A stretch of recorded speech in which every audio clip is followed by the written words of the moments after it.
हम महालक्ष्मी मिश्रा सब मिथिलावासी के स्वागत करै छी और जतेक मधुश्रावणी पूजे वाली नवविवाहिता छथि हुनका सबके बहुत सारा शुभकामनाएं।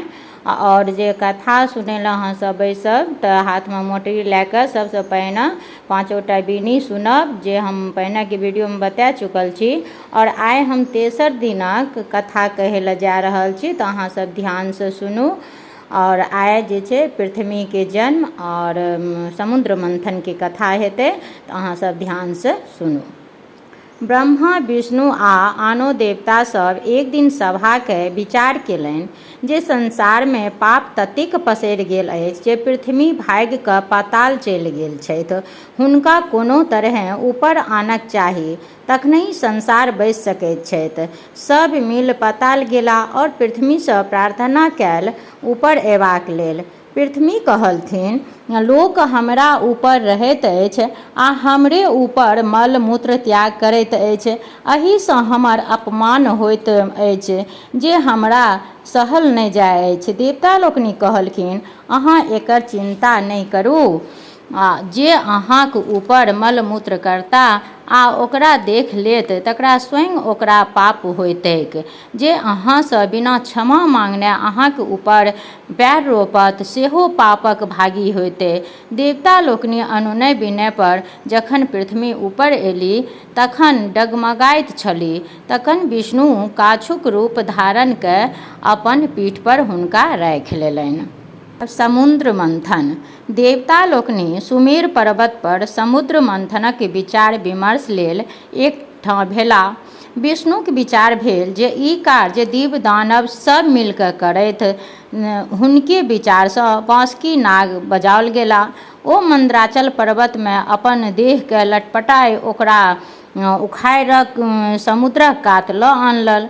ओ समुद्र मंथनसँ प्राप्त अमृत में हिस्सा भेटबाक लोभे मंथनक कष्ट सहबा लेल प्रस्तुत भेलाह। आब प्रश्न उठल जे एतेक भारी मंदार यदि समुद्र में खसाओल जाय तऽ ओ डूबि जायत।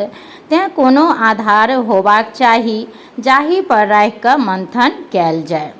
ई भार देवता और दानव के आग्रह केला पर कूर्मराज कच्छप गछि लेलनि। मंद्राचल के मथनी बनाओल गेल आ बाँसुकी नाग के ओकरा रस्सी। समुद्र मंथन आरंभ भेल। नागक फोक दिशा दानव सब पकड़लनि और पूछ दिशा देवतागण। समुद्र मंथनसँ समुद्रक जीव जन्तु सब पीसय लागल आ मंदारक ऊपर के गाछ सब आपसी रगड़सँ टूटि फूटि खसय लागल। ओहि रगड़नसँ पर्वत पर आगि लागि गेल तऽ ओहि परहक जड़ी बूटी सोना चांदी मूंगा मोती आदि जरि कऽ भस्म भऽ गेलैक। देव दानव के गर्मी से व्याकुल देख इंद्र वर्षा करे लगला। वर्षासँ अमृतमय सब भस्म धोखरि धोखरि समुद्र से खसय लागल। एहिसँ समुद्रक नोनगर पानि होइत यऽ। नोनगर पानि दूध भऽ गेल और अधिक काल तक मथलासँ घी भऽ गेल। एही प्रकार आरो अधिक काल तक मथला समुद्रसँ लक्ष्मी सुरा मंदिरा उज्वेश्रवाह घोड़ा निकलल जे चंद्रमा लोकनि हथिया लेलनि। तत्पश्चात अमृत लेना धनवंतरी प्रकट भेली। तखन विष निकलल। ओकर थाहसँ देव दानव सब मूर्छित होबय लागल। तहन हाहाकार मचि गेल। अंत में विष्णु के निहोरासँ महादेव सबटा विष के घोंटि गेलाह। ओहि शीघ्र बेहोश भऽ गेलाह। तखन गौरीक निहोरा मिनती पर विषहारा के संग बहुत रास साँप बिढ़नी चूटी आदि जाकऽ महादेव के शरीरसँ विष निकाललक। तेँ ओहिसँ पहिने महादेव कहने रहथिन गौरीके कि ई साँप जे छै से अहाँके मारैके काबिल नहि छै, अहाँ नहि मारियौ, ई अहाँके कहियो ने कहियो काज देत। तऽ एहि कालमे ओ साँप जे छथिन ओ काज देलखिन रहए। आ अंतमे महादेवक अनुरोध पर कंठमे अनेक विषधर छोड़ि देलक जाहिसँ हुनक कंठ कारी भऽ गेल। ताहिसँ ओ नीलकंठ कहाबय लगला। अमृत लेल देवता आ दानव में झगड़ा होमय लागल। दानव सभक कहब छल जे समुद्र सँ बहरायल सब वस्तु तऽ देवता सब लऽ लेलनि, किंतु जाहि अमृत लेल सब एतेक परिश्रम केने छलाह ताहि में हुनको सबके हिस्सा भेटबाक चाही। देवता सबके ई डर छल जे बिना अमृत पीने दानव सब बहुत बलिष्ठ छल और कएक बेर देवता सबके परास्त कऽ स्वर्ग सँ भगा देने छल। यदि ओ सब अमृत पी ले तहन तऽ अमृत भऽ जायत और सदिखन हुनका सबके दबौने रहत। ई सोच भगवान विष्णु मोहिनी रूप धारण कऽ दानव सबके मोहबाक लेल हुनका सभक आगू ठाढ़ भऽ गेलाह। दैत्य मोहिनी स्त्री सँ मोहित भऽ गेलाह, अमृत उठा हुनका हाथ में राखि कऽ अस्त्र शस्त्र लऽ देवता लोकनि सँ युद्ध करय दौड़ल। ताबत भगवान नारायण देवता सबके अमृत पिया देलनि। देवते लोकनि रूप धरि राहु नामक दैत्य सेहो अमृत पीबय लागल, किंतु चंद्रमा और सूर्य ओकरा चिन्ह गेला और भगवान विष्णु के कह देलनि यावत ओकरा कंठ में अमृत जाय ताबत विष्णु अपन चक्र सँ ओकर गर्दन काटि देलनि।